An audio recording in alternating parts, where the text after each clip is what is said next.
8 নম্বর tips. 8 নম্বর টিপসটা হচ্ছে শারীরিকভাবে সুস্থ থাকা। যারা পাখি সেলার আছেন বা সেল করতেছেন তারা হয় কি যে তাদের টাকা বাঁচানোর জন্য করে যে পাখিদের ঠিকমতো খাবার দেয় না, যেখানে হচ্ছে 3 থেকে 4 বেলা পাখিকে খাওয়ানো উচিত বা 5 বেলা খাওয়ানো উচিত, সেখানে হচ্ছে 2 বেলা খাবার দেয় বা 1 বেলা খাবার দেয়।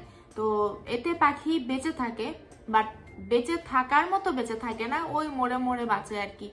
আপনি যদি মানে একটা পাখির প্রয়োজন অনুযায়ী খাবার না দেন, সে পাখিটা কিভাবে সুস্থ থাকবে? সে পাখিটা তো অসুস্থ হয়ে যাবেই। আর অনেকে আছেন যে একদম মানে বাজার থেকে যে একদম সস্তা যে খাবারটা বা একদম আনহেলদি খাবারটা, সেটা কিনে হচ্ছে পাখিকে খাওয়ায় এবং সেই খাবারটাই কিন্তু আবার আপনাকে সেল করার সময় ওকে খাওয়াতে বলে। বাট আমি বলবো পাখির সবচেয়ে ভালো খাবার হচ্ছে নিজের তৈরি করা খাবার।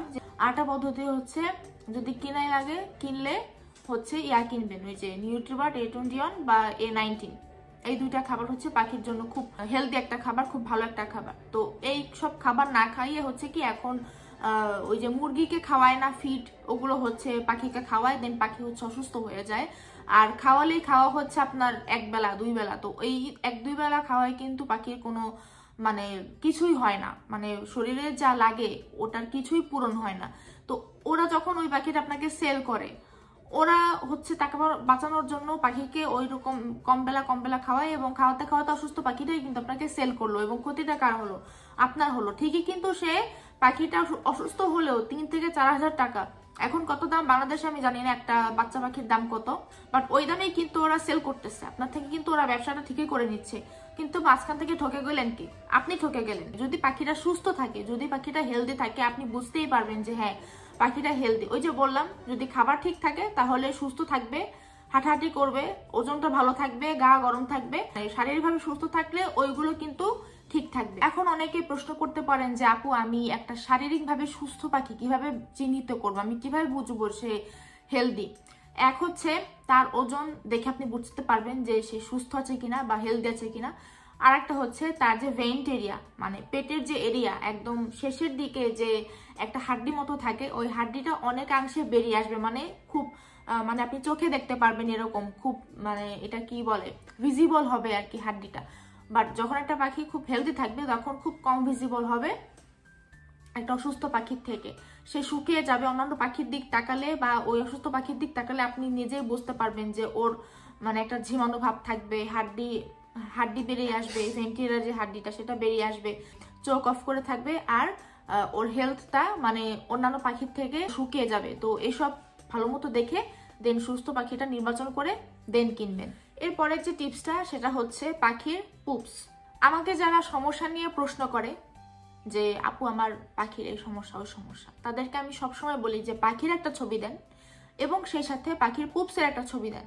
তো এই পুপস দেখে কিভাবে আপনারা বুঝতে পারবেন? পাখির পুপসের কালার কিন্তু সবসময় গ্রিন হয়ে থাকে, তার সাথে একটু একটু হোয়াইট থাকে, একটু একটু পানি থাকে, এটাই হচ্ছে মেইন পাখির পুপস। এখন যেখানে আপনি পাখি কিনতে যাচ্ছেন সেখানে আপনি চেক করবেন যে পাখিদের পুপস কিরকম। বিশেষত আপনার একটা পাখি পছন্দ হলো কেনার জন্য, তো ওই পাখিটার মেইনলি একটু ওয়েট করে দেন আপনি পুপসটা দেখবেন, একটু ওয়েট করবেন, 15-20 মিনিট ওয়েট করবেন। ওরা তো একটু পরপরই, বিশেষ করে বাচ্চা পাখির একটু পরপরই হচ্ছে পুপস করে, তো পুপসটা আপনি একটু গড় করে দেখবেন যে কিরকম কি অবস্থা। যদি কালো থাকে তাহলে ওই পাখি কেনার দরকার নাই, মানে পুপসের রংটা যদি একটু কালো থাকে, পচা পচা থাকে, তাহলে এটা কেনার দরকার নাই। আরটা হচ্ছে ওদের যে নিচের মানে পুপসের যে জায়গাটা, ওই পশম দিয়ে যে থাকে, ওই জায়গাটা উল্টিয়ে দেখবেন যে ওই জায়গাটা শুকনো আছে কিনা, একদম ক্লিয়ার আছে কিনা, ভালো আছে কিনা। যদি একটু একটু পুপস লেগে থাকে, পশমের গোড়া যদি একটু একটু পুপস লেগে থাকে, ওই পাখি কিনবেন না। যেই পাখির নিচের অংশ একদম ক্লিয়ার, কোনো পুপস নেই, পশমের গোড়ায় থেকে কোনো পুপসের কোনো লেগে থাকা অংশ নেই, ওই পাখিটা সবচেয়ে বেস্ট। পাখির পুপসে যদি ওই যে বললাম যে কালো রং থাকে বা হচ্ছে দেখলেন যে একটু ব্লাড লেগে আছে, ওই পাখি আপনি জীবনেও কিনবেন না। যদি পাখাল বলে, সেলার বলে এই পাখি আমি আপনাকে 1000-এ দিয়ে দিতেছি, আপনি নিয়ে যান, জীবনেও কিনবেন না। এত কমে পেয়েও আপনি জীবনেও ওই পাখি কিনবেন না। এর চেয়ে ভালো 4000-3000 টাকা দিয়ে আপনি সুস্থ পাখি কিনুন, অসুস্থ পাখি কেনার দরকার নেই। যে সমস্ত পাখির হচ্ছে পুপস এরকম কালো হয় বা একটু ব্লাড বের হয়, ওই সমস্ত পাখির হচ্ছে আপনার ইন্টারনাল কোনো সমস্যা থাকে, তো ওই পাখি কিনবেন না, অসুস্থ পাখি জীবনেও কেনার দরকার নেই। যে সমস্ত পাখির হচ্ছে ওই যে সবুজ পুপস যেটা বললাম সেটা, হালকা সবুজ থাকবে, বা যারা নিউট্রোবাট খায় তাদের পুপসের কালার হচ্ছে আপনার হালকা কমলা রং বা হালকা হলুদ, মানে যে কালারটা ওরা খায় ওটাই যদি করে, ওটা যদি দেখেন আপনি ওইটা টপ করে কিনে ফেলবেন, আর কোনো এদিক ওদিক তাকাবেন না, ওইটাই হচ্ছে সুস্থ পাখি। আর যদি কালো বা একটু ব্লাড টাইপ দেখেন, বা হচ্ছে ওই নিচের যে অংশটা ওটা যদি পুপস লেগে থাকে পশমের গোড়ায়, পাখি কিনা যাবে না।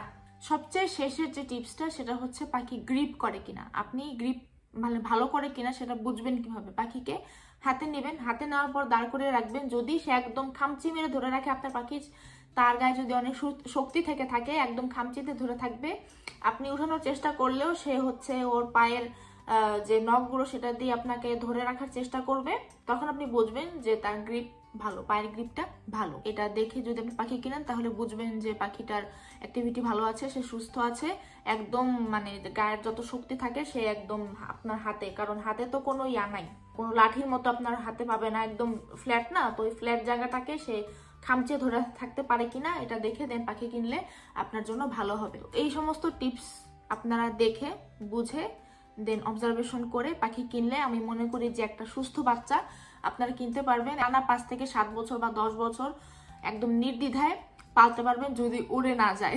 ঠিক আছে, যারা কিনে ফেলেছেন অলরেডি তারা কিন্তু এই সমস্ত টিপস এখনই আপনাদের বাসায় বসে দেন আপনার পাখিকে মানে পরীক্ষা করতে পারেন যে এই সমস্ত টিপস গুলো আপনার পাখির সাথে মিলছে কিনা। যদি মিলে যায় তাহলে তো খুব ভালো, আর যদি না মিলে কষ্ট পাওয়ার দরকার নেই, তাকে একটু যত্ন করুন, সে সুস্থ হয়ে গেলে তো আলহামদুলিল্লাহ। ঠিক আছে, তো আজকের মতো এ পর্যন্তই, দেখা হবে পরবর্তী কোনো ভিডিওতে। সে পর্যন্ত সবাই ভালো থাকবেন, সুস্থ থাকবেন, টাটা, বাই বাই, আল্লাহ হাফেজ।